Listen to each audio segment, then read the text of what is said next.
All right, let's get into it. Hey, what's going on, ladies and gentlemen? Welcome back to N.Cast. I'm your co-host, Prince Ayo.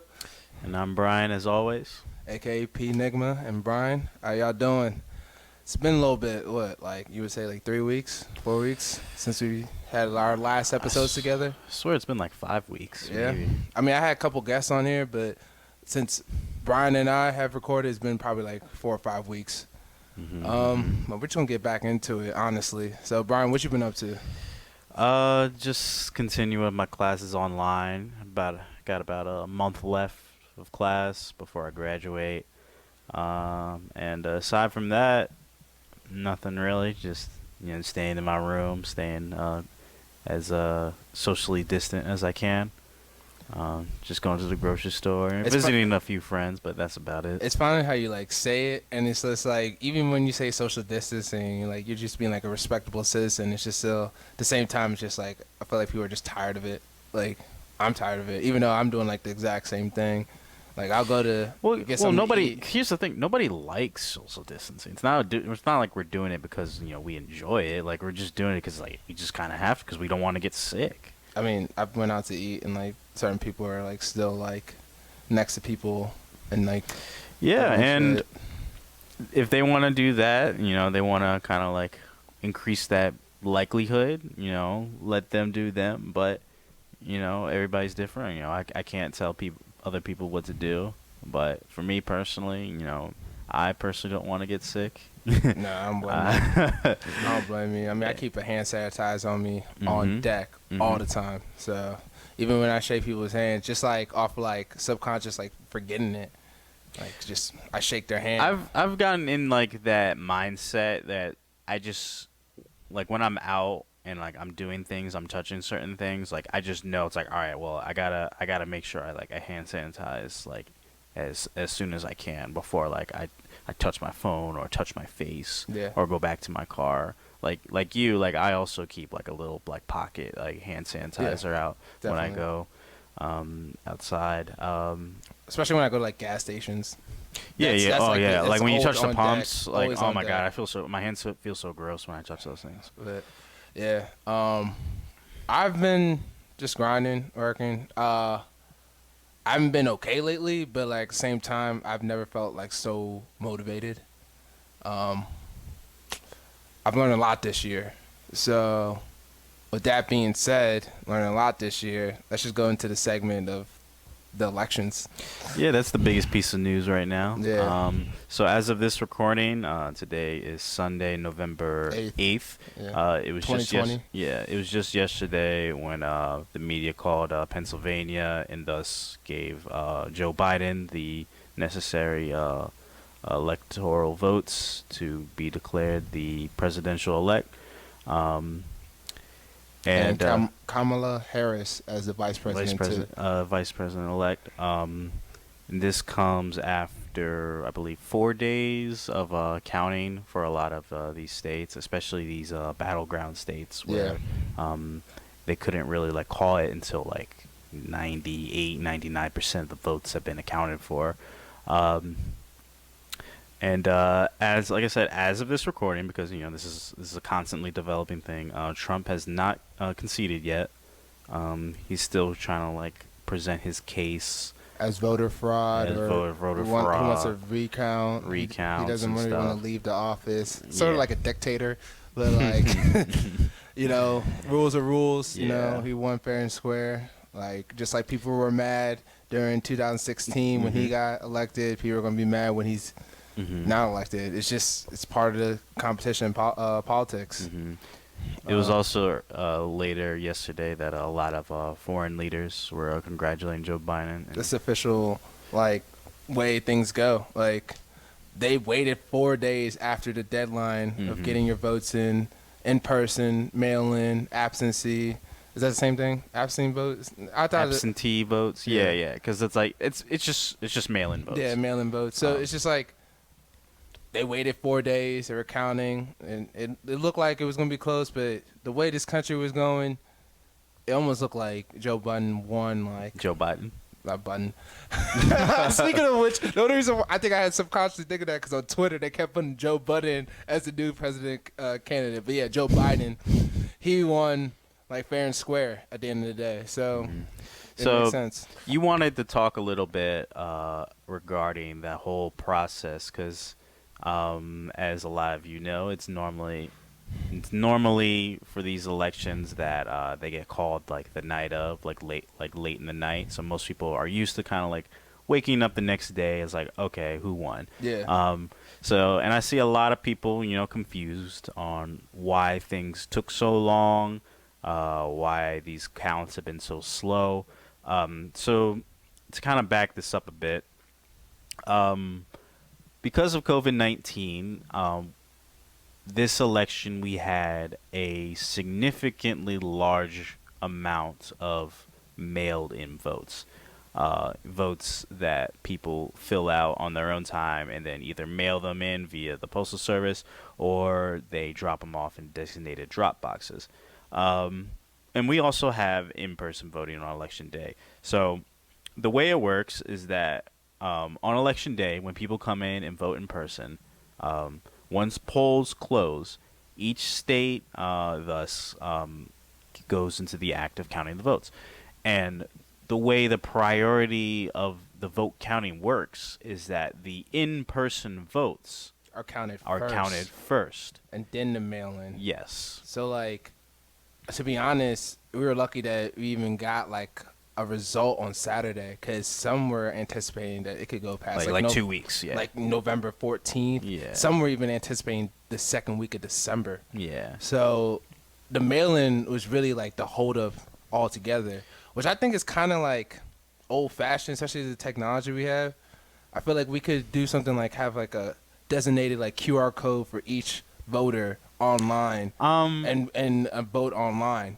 I definitely think there are tools out there that could have made it more efficient, but I think at the end of the day, it's just that they just weren't prepared for it. It's because going back to what you're saying with COVID-19 and like a lot of stuff that just was going on, they wanted to make sure they had the accuracy. I think the next election is definitely going to be something like online or digital, just to get a faster process behind it, and on top of that, like also like getting like more concise with like meeting the deadline and actually giving the results when you like made the votes, because like this timing thing. Oh, like crazy. that feedback. It's like, hey, your vote has been received. Yeah, your vote. You know what I mean? Like it's just like it just wasn't like there was no like continuity behind it. There was no like consistency behind like, oh yeah, we meet this deadline, but you got to wait like 2 weeks after to get results.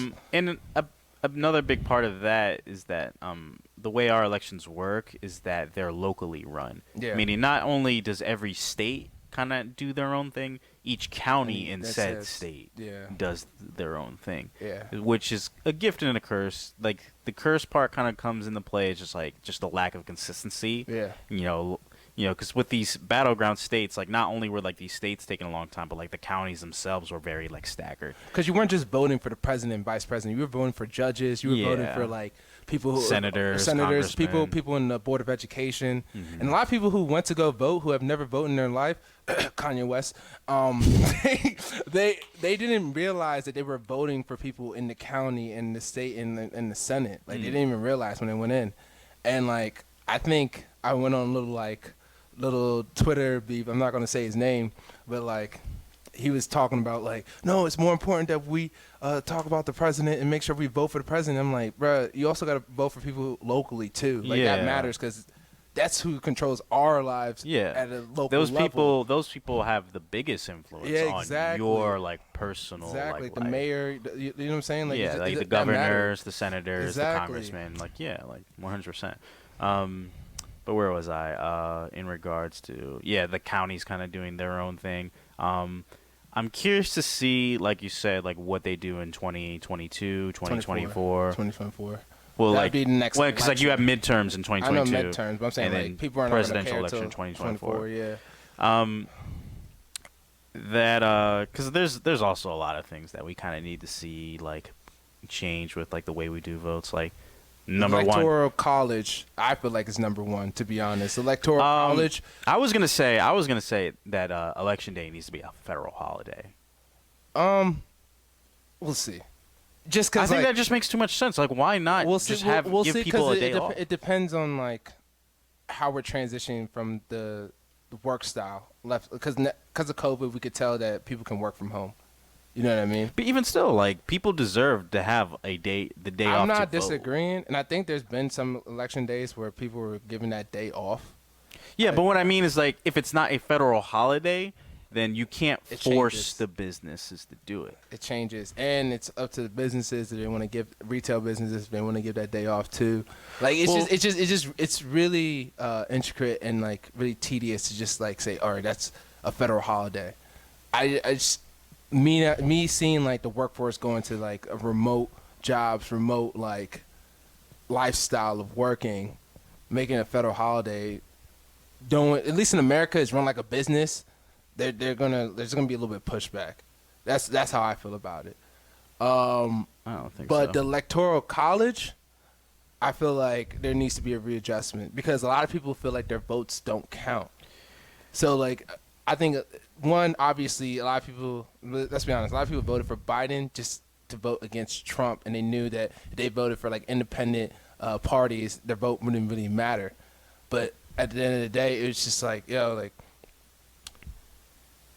understanding that people want to have the option to vote whenever they need to without having to go through the process of mailing it in or having to go and take a entire day off to go vote. That's going to be a little problem in their day, especially if they're working, because usually voting is like on a Tuesday most times, right? It's a Tuesday. It's the first Tuesday of November. Yeah, yes. Exactly. So that's towards the fourth quarter, and like we're going to the holidays, and that's like for retail, that's the very important time. Yeah, but at the end of the day, you gotta think about it in the sense it's like it's a vital part of having a democracy. But people weren't even voting until like it got really controversial. Like a lot of people don't even understand how to vote. To be honest, the fact that Kanye West is like in his 40s and this is his first time voting shows you that a lot of people didn't really understand the process of like voting until it got really controversial. Yeah, but I think there's steps you can take that can clear up that confusion, that can make it more clear. And I think one of those steps is having election day as a federal holiday. But if you can make it digital, it's an easier process because then you wouldn't have to. I'm not denying that either. Yeah, that's what I'm saying. Like that's what I'm saying. There's gonna be pushback behind that because like as we're going to remote jobs and like being able to work from home, you can do that at your own time, anytime before the deadline, and you wouldn't have to take a day off. All right, that's if you have the privilege of having a remote job, but not everybody has. I understand that. I completely understand that. But I'm saying like in 2024, especially what 2020 has shown us that we can work from home, I think that's where society's going. Especially when. But then, what are you trying to say? It's like, are you saying we shouldn't work on we're allowed to work on I'm saying like there's going to be Christmas there's going to be pushback. No, for elections, there's going to be pushback for saying, oh, we should make it a federal holiday because it's like you see where the job's going. It's just like maybe you don't have to make it a federal holiday if people are able to work from home. But I'm still kind of failing to see like what's the problem with having it as a federal? Are you saying like people are just like, oh man, I can't work that day? It's so close to holiday season, and people are already still going to take time off because of the holiday season. That's what I'm saying. Like I don't. But the thing is, it's not their time.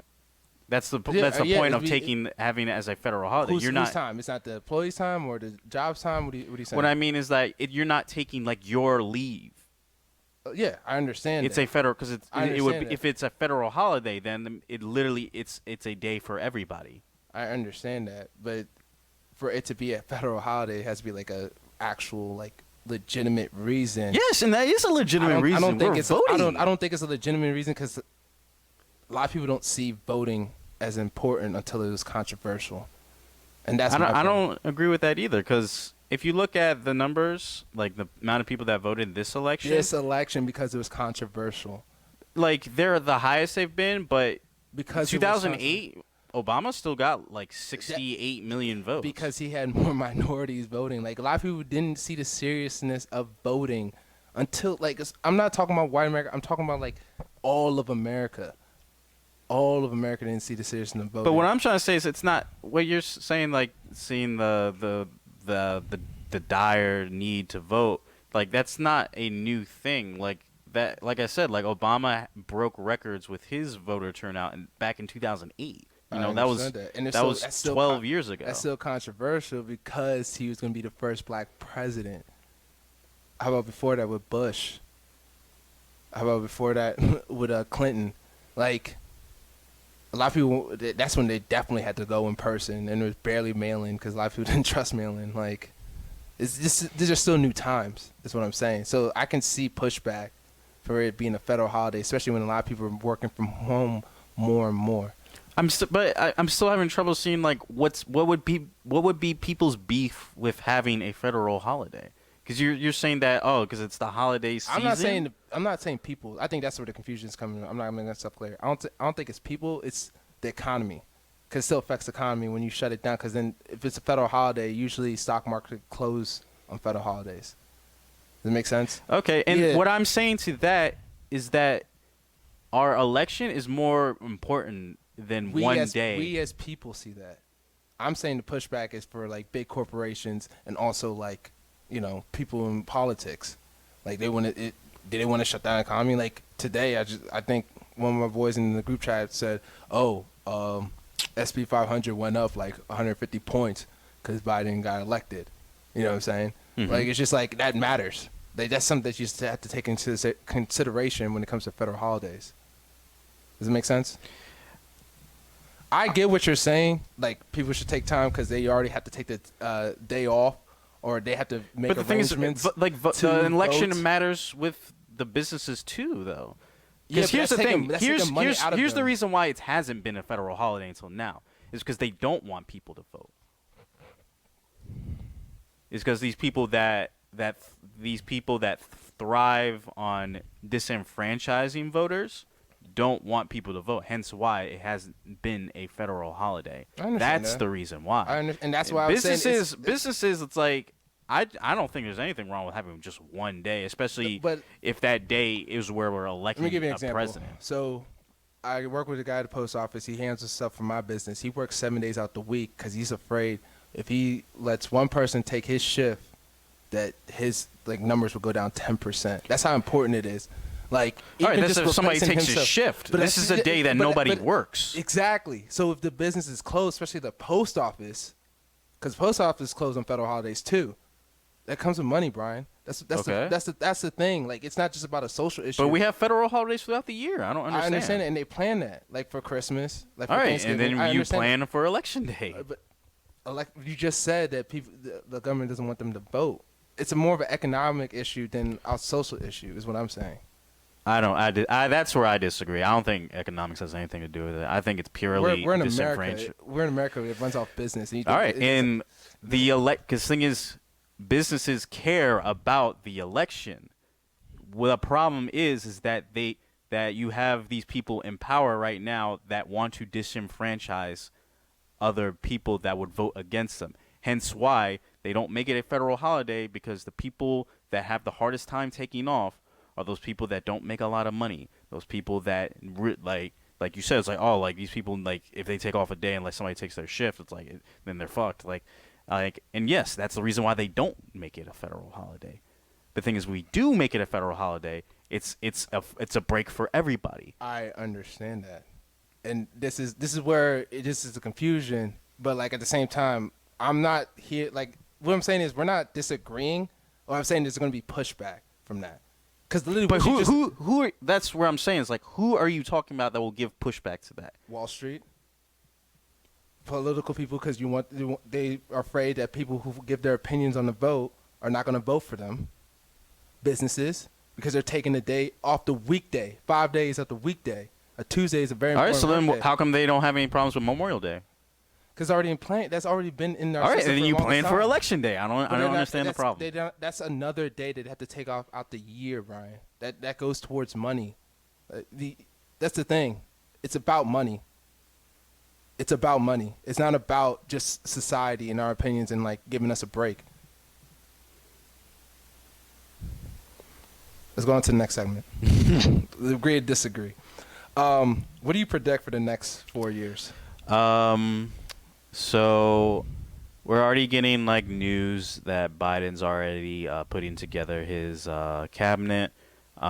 from what we've heard, we're probably not going to see too many currently seated Democrat senators take spots in his cabinet because he purposely wants to keep as many of those spots still in the Senate, just because like Democrats are really, really like struggling to kind of hold on to what power they have in the Senate right now. Yeah. So a lot of people are saying he's gonna be appointing a lot of centrists, people that are Democrat, but they're like in that middle spectrum, as in like they sometimes side with Republicans as well. And that's kind of been, that news has been a little controversial because something that the Trump administration has taught us is that a lot of these quote unquote rules that we have in our politics are just gentlemen's agreements. Yeah. And things, if you really don't want to, you don't have to abide by that. So here's the thing, right? Mitch McConnell, who's the majority leader in the Senate right now, and me personally, I think he's like the biggest like shit stain in this country. He came out and said like, yeah, I'm willing to work with Biden and only elect people for his cabinet that play nice with Republicans, right? And a lot of people on Twitter are just like, well, fuck you, because Trump didn't do that. No, he didn't do Trump that didn't even go through that process. What Trump did is that he hired what do you call them? Not stand-ins.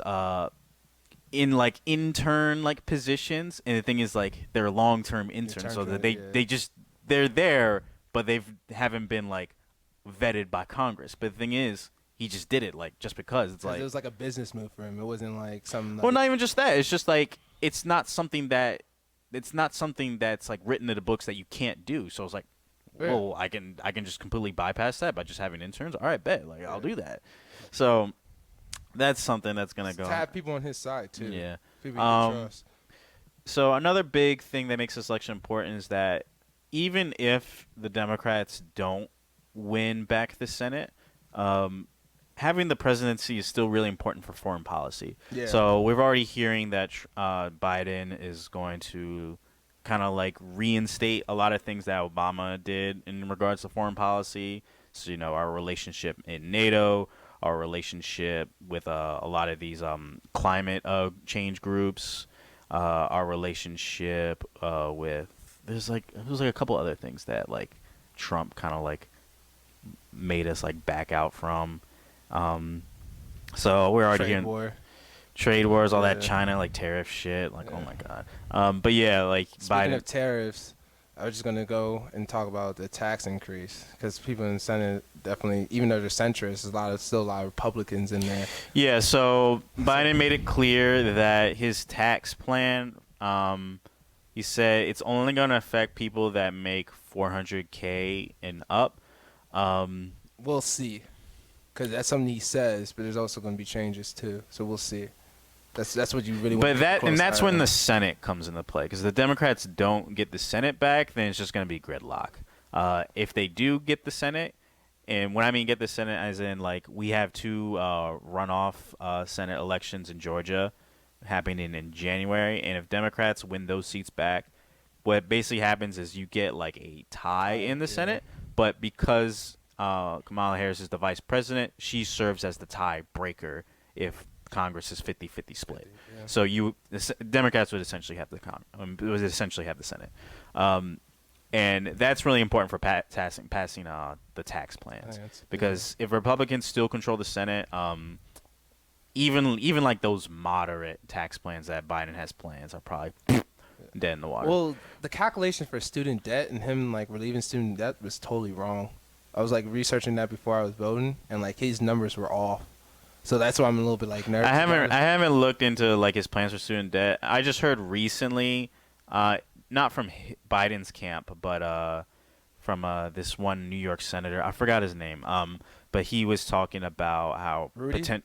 No, Rudy's not. He's Trump's lawyer. Okay. Rudy Giuliano. No, I was about to say. Yeah. 'Cause I was like, wait, okay, go ahead. No, but he's a New York senator. He was talking about how Biden has the potential to, via executive order, so executive order means like it's something a president can just do via a signature. Like it doesn't have to go through Congress or the Senate or anything like that.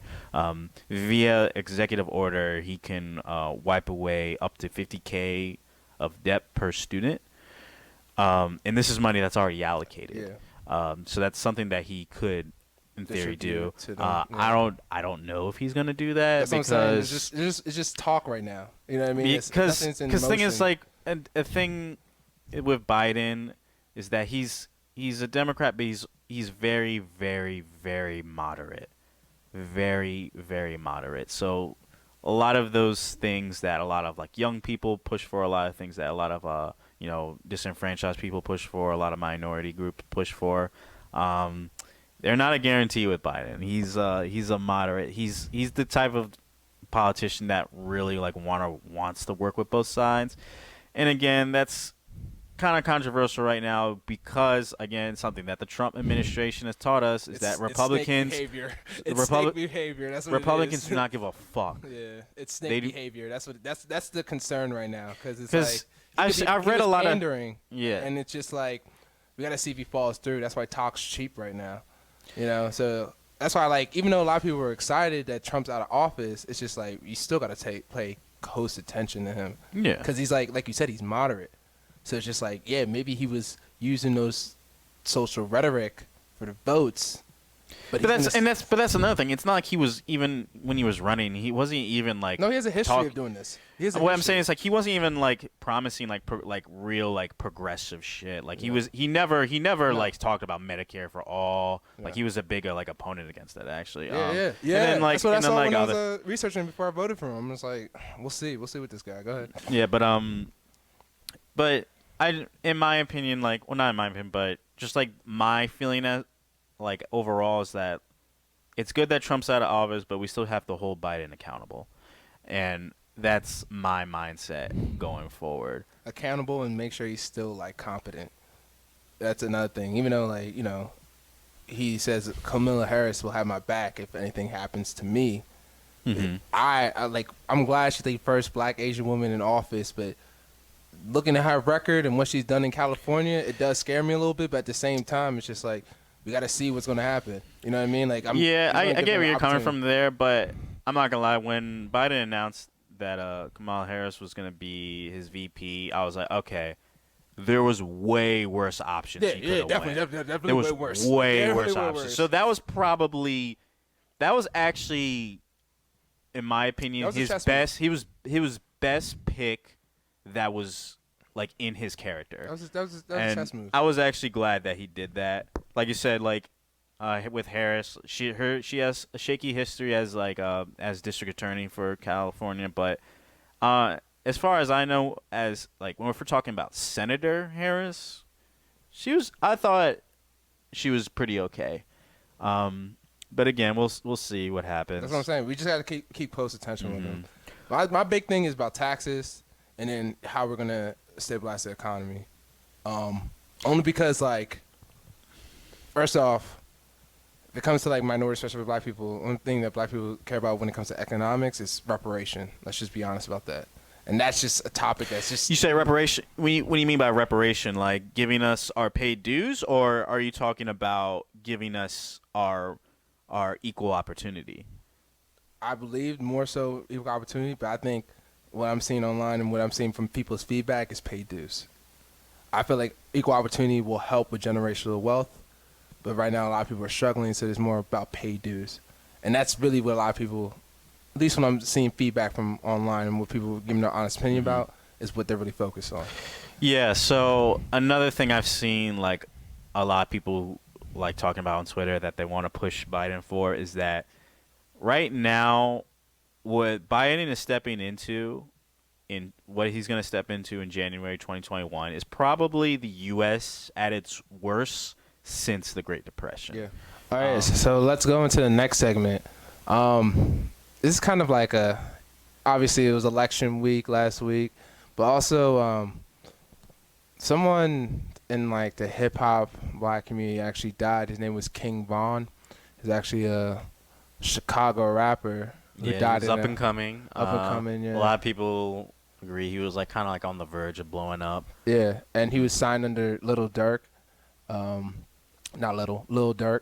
It was kind of devastating what happened to him, but it also highlights what's been going on for a long time in the hip hop community and the black community that I feel like is a big issue that should be talked about.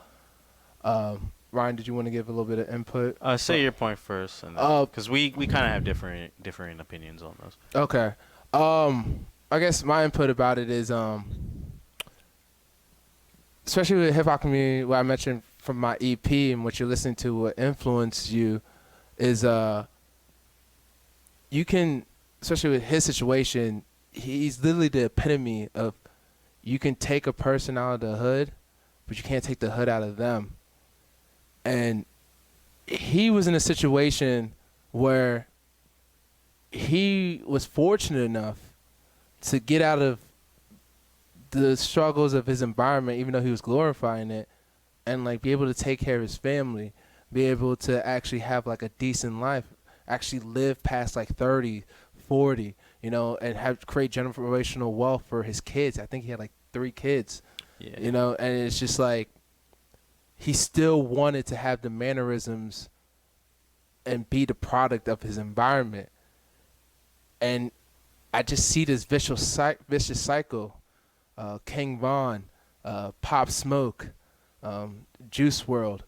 It's just the drugs, the gun violence, and it's just very confusing because it's just like you were out, you know, like you could have done way better with your influence, but because it was a hood situation, and I'm not trying to disrespect his death or anything, or like disrespect anybody from that Chicago area, but this should be like a paradigm shift moment for a lot of people. Like, yo, like, how are we gonna break this vicious cycle as like a black community? Because like you're not just only affecting his death is not only affecting like the people from his area, but it's also showing light of like the culture, not just the culture, but like hip hop culture, black community culture. It's just like we see the same thing over and over again. Up and rising rapper talks about guns, drugs, sex, money, all that.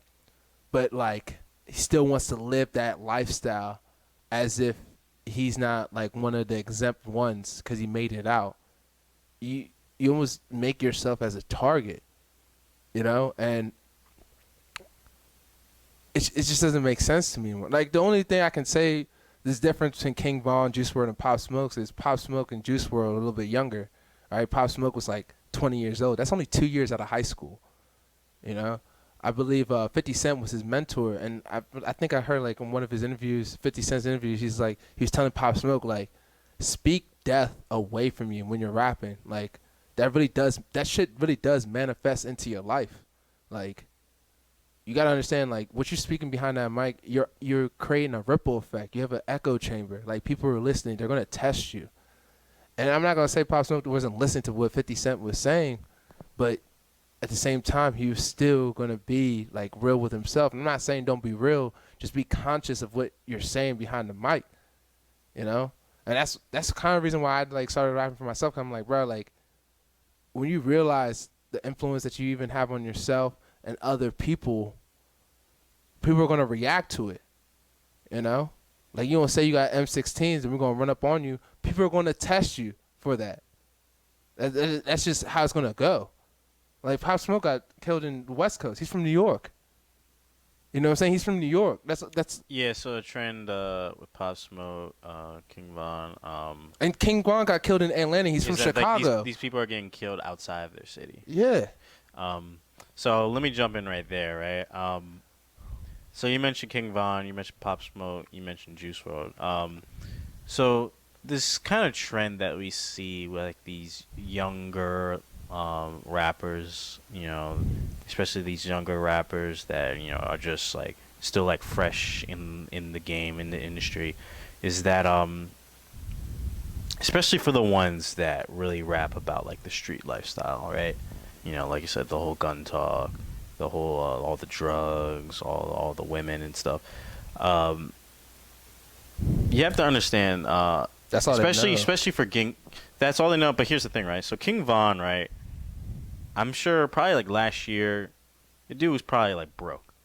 I don't think he was broke. I think he definitely had like connections, but he was still on the up and coming at the end of the town. Might have been up. He was probably up and coming, but like he hadn't like really like made it, right? Yeah. And what happens is that when you blow up quick, right? And like all of a sudden, like your sales go through the roof. Your concerts go through the roof. You're really starting to see some real money, and you're really starting to really provide for your family, right?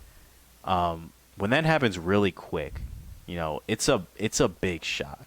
I'm sure like here in the rap game, right?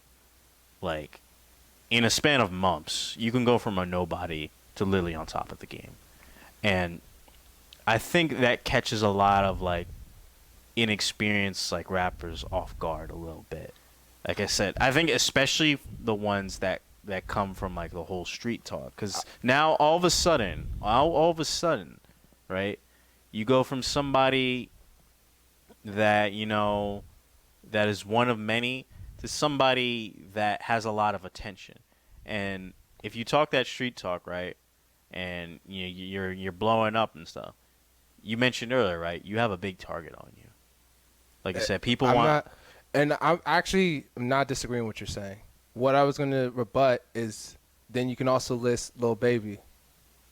Lil Baby has an interview with Joe Budden saying, like, I don't go that because he doesn't want to go back in the streets. It's not because he doesn't want to go back and hang on the same block. It's because he knows he has a target on his back. He's the same age as King Von. So and they're almost in the same predicament, except Lil Baby's actually from Atlanta and King Von is from Chicago, and he blew up just like him. He just blew up a year earlier. And I'm saying Lil Baby blew up just a year earlier than King Von. Mm-hmm. And you bring up Lil Baby, right? And that kind of takes my point home, right? Because what I was about to say is that once you have that target on you, you have to adjust how you move. And that's what I'm saying. You gotta really like treat yourself that everybody's out to get you, that people are gonna want to make a move on your life. Exactly, and I'm agreeing with that because there's another rapper. I don't even listen to his music like that, but like he was a person who like actually told King Von to go meditate. It's NLE Chopper. He's younger than King Von, but like he's starting to even realize that like like there is a target on my back. Mm-hmm. Like I can't just like, even though I'm rapping about certain stuff, like the words I am putting out there are going to manifest because I'm publicly saying, nigga, you ain't shit. That's why I'm the best. And people are not going to take that well. Mm-hmm. Like, period. They're not going to take that well, especially people who have nothing to lose. Does that make sense? 100%. And like it's just I said, like you gotta. Sorry, let me just finish. Like another thing is like, even when we're speaking about it, even if we get like certain comments about it, it shouldn't come off as like fucking corny. Like it shouldn't come off as like, oh, that nigga fucking coon. Nah, fuck that shit.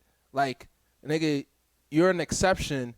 You can actually create change if you fucking move better. Like, this nigga was 26 years old. He's a grown man by now. You know what I'm saying? He has 3 kids. He needed to be way more responsible than that. Because he wanted to be loyal to a block where people are dying every fucking day. Every day. And he was lucky enough to get out. He wants to be loyal to them. They're not loyal to him. They weren't loyal to King Von. Little Baby knew the block is not loyal to him.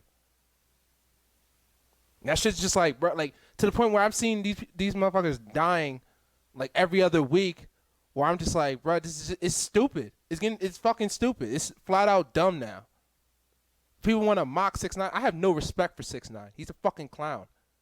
But he's not wrong. Like, nigga, like you have a target on your back and you don't have security guards? Like, you're going out solo? Like, if you watch the King Von video, he went up into a group of people to go punch the dude who was fucking disrespecting him. You have to move different. You really do. You have to fucking move different. Go ahead. Say what you have to say. I had to get that off my chest because I was gonna lose my train of thought. But go ahead. But yeah, I mean, like you gotta like understand that you're in a different situation.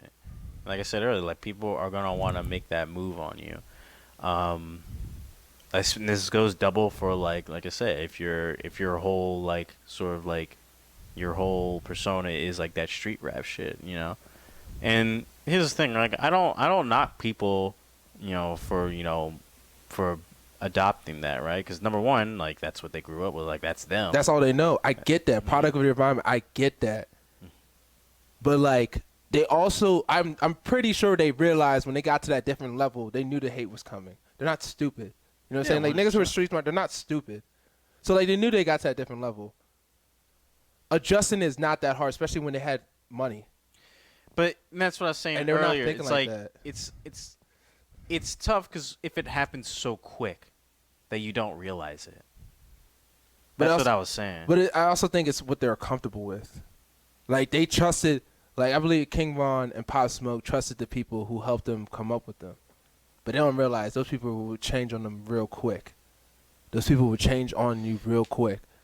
Maybe, but at the end of the day, these are people that, come from very different backgrounds than you and I, So I mean, I got fortunate though. I got you. I don't know how about you, but I got fortunate. Like when I was fucking 2, the fucking security guard in my fucking apartment building got shot in front of me and my mother. You know what I'm saying? Like shit like that still traumatizes me to this day. You know what I'm saying? And I'm blessed that my mother fucking got me out the hood. But it's just like shit like that. It's just like she adjusted her ways. And we're an immigrant family. You know what I'm saying? My mom traveled from Nigeria to get here and went from the slums and worked her way up. She went from $7,000 stipend and moved her way up. Mm-hmm. I know a lot of black Americans don't appreciate that. They think that black immigrants think that we're better than black Americans. That's not the fucking case. We just knew the situation. And that's why it kind of like, it's not that we think we're better, like especially a lot of black immigrants think we're better than black Americans. It's just sometimes y'all put, like a lot of black Americans put themselves in the situation that they just don't even want to adjust because they think that's all they know. And like, sure, maybe in the 90s, lack of education, 80s, lack of education, lack of resources, sure. But there's people, there's scammers that are doing better. They scammed and then they stopped scamming and did change their life. I'm not saying scam, but there's other ways. There's niggas that just get a job for like 6 to like a year, save up, and then try to like do something else. There's other options. Like you don't have to just always sling rocks. Like, and I get pissed off about it, especially me being in this seat and not being in the hood and me like judging it. I'm not trying to.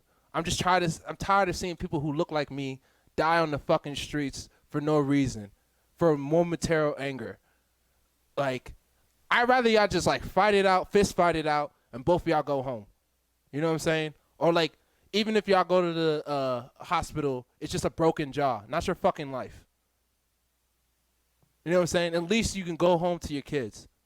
At least you can go home to your family. It's like, yeah, we want to complain about the fucking police shooting us all day, but we're doing the job for them. We're killing ourselves. Whoa, I'll stop you right there. Because here's the thing, right? That is because these neighborhoods, that these people come from let's be honest, bro, these places are abandoned. They're abandoned. I get that. And there's people who are in real estate and are trying to restore those neighborhoods. I'm in real estate right now. We're trying to restore it. But you know why it's so hard to restore, especially in fucking Baltimore? Because when you put supplies in those places, they go and fucking rob them. It's hard to restore a block. Why do you think in Baltimore there's one good neighborhood, one bad neighborhood? It's not even neighborhood. Block, good, bad block, good block, bad block. It's very fucking hard because we just keep that vicious cycle. I'm not blaming like the black people for doing it. I understand the product of environment. I understand the environment. I understand it's a fucking slums, but we don't even fucking help ourselves. And that's why when this president shit, when it's like, oh, Biden, yeah, he's going to say, no, he's not going to say shit. Okay? To be honest, I don't trust Biden. I don't trust Camilla. I trust that we can make a change for ourselves. And that's what I trust. It all starts fucking up here. And it's just like, even me saying this, it's like this nigga's just talking from like a high horse, and it's like, that's not the point. And I don't know what other way to break through. I really don't. Like, I really don't know any other way. Maybe you need to hear from niggas like Lil Durk. Maybe you need to hear from niggas like Chief Keef. Chief Keef needs to put lotion on his face, but he's making millions because he used his fucking brain. It's the truth. He used his brain. And some niggas are like, man, he might have autism. Okay, this autistic nigga is living in a multi-million-dollar mansion. He come from the same fucking environment as you. Not you, but people who are from Chirac, people who are from Atlanta, people who are from the slums. It's a little bit more change, you know what I'm saying? Like, I'm seeing people on Instagram that are getting better from, like, you know, using the internet to their advantage. But it's just like, yo, like, when is enough? Like, when is it enough to stop, like, pointing fingers? You know what I'm saying? Like, I just don't know anymore. I really don't. Like, I really don't fucking know anymore. The thing is, we've, in the past, have tried to uplift each other via our own, you know. And even when you uplift each other, there's going to be a jealous nigga out there and take you out like fucking Nipsey Hussle. So it's just like. Well, the thing is, it's a movement, right? It's not just relying on one person. It's not. That's what I'm trying to, I'm not going to lie to you, Brian, I don't get a lot of views for this shit. But I do have a voice because we have this shit. You know what I'm saying? And like I don't want to just be me saying this shit. Like I want it to be people who actually have a voice on platform be saying the exact same shit. You know what I'm saying? Not people like P. Diddy or Busta Rhymes, niggas who already have money and haven't been in the hood for the longest times. I'm talking about these up and coming like King Von who should have been doing that. Lil Durk, people like them, because they're the people who are actually gonna be listened to. You know what I'm saying? Well, what's his name? Jack Boy, people like them. But it's a fast life, right? It's all for yourself. So it's just like, this vicious cycle is going to keep continuing. The thing is, if you want specifically with the rapper point of view, though, it also... The only reason why I'm using rappers is because they have the most influence, and then you also see that that influence is transferred into that environment. That's the only reason why I'm using rappers. But here's the thing, right? There's a couple things wrong with that. And number one is that a lot of these rappers... Like, yeah, they got money and stuff, but, you know, It's not just about the money, though. It's the influence. It's the influence. They're at the slave of their record labels. And who runs these record labels? Rich white people, right? They want them to King Von was signed under Lil Durk. All right, but who's Durk signed under? I'm pretty sure. I'm not too sure. You might have to Google it, but I think Durk is not signed under anybody anymore. I think he's an independent artist. It's just like Lil Baby just signed another artist too. Like they're building businesses. You know what I'm saying? That's why I like Lil Baby's goofy sometimes, but he's smart. He's smart, man. Like he's actually like trying to like rebuild people from his area. Like I love seeing shit like that. And like I said, the only reason why I'm using rappers because they are a heavy influence in those type of environments. That's the only reason why. If I could use politicians and people give a fuck about politicians from those areas, I would talk about them. But they don't. They don't. Motivation. They don't care about them. They only care about people who are going to put the set on. They're going to put the block on. Those are the only people they actually care about. They're actually going to listen to. And that's kind of a problem, though, in my opinion. It is, but it's the only way. The quote, not a direct quote, but to kind of paraphrase, what Malcolm X was saying back in the day is that, black people, looking towards black entertainers to be our leaders, it's just not a good look. It's not a good look at all. But it's like they're not listening to anything else. They're really not. They either listen to them or they slanging rock or they doing some scammer shit. And that's the truth. Cause it's hard. It's hard out there. And they're gonna it's by any means. Malcolm X also said that too. By any means necessary. That is true. So, like, it's not about me being on my fucking high horse and like condemning y'all. I'm not condemning any of y'all. I'm a black American. Like I understand like the history's a little bit different. And I just came to this country, like I'm first generation, but it's still like we're still black in this country. Like we still go through certain things that's just disrespectful to black culture in general. And the reason why I keep talking about black Americans and black immigrants, because there's a subliminal like fight between us. Like you see it on Twitter all the time. There's a divide, yeah. You see it all the time. And it's just like, you're not fighting. Why are you fighting same person who looks like you, same person who has like come from the same traits, and goes through the same struggle. You know how stupid that looks? You're helping the white man. All right, I'm done with It's my like what rant. Kanye West said. The white man get paid after all of that. And that's the fucking truth. Like, go ahead, bro. I've been like just going off a tangent. No, I mean I've said my piece on Like, this. that's just my thing about it. I really needed to say that shit. But let's close out the show. It was a great show. We have a new president. At least Trump's out. Obviously, we're gonna be vigilant with the new candidate, Biden and Harris, and see what they're gonna do. And this is not gonna be the last time we talk about this. No, it's not. We're whenever like big news comes up, and we're not gonna shy away from talking about that, especially things that affect people like us. So look forward to that in the future. Yeah. So my social media outlet is Prince Nigma, PrinceNigma, all together, lowercase, all platforms. Finally got like in sync one like username, so people don't have to look for different usernames. And follow me on there. And Brian, give your social media outlets. So you can reach me on Twitter at Brian Lives Life. That's BrianLivesLife. Let's have a conversation. There you go. And until next time, Brian, sign us out. You think I said, Toma Neo. Damn, I missed that shit. All right, yeah.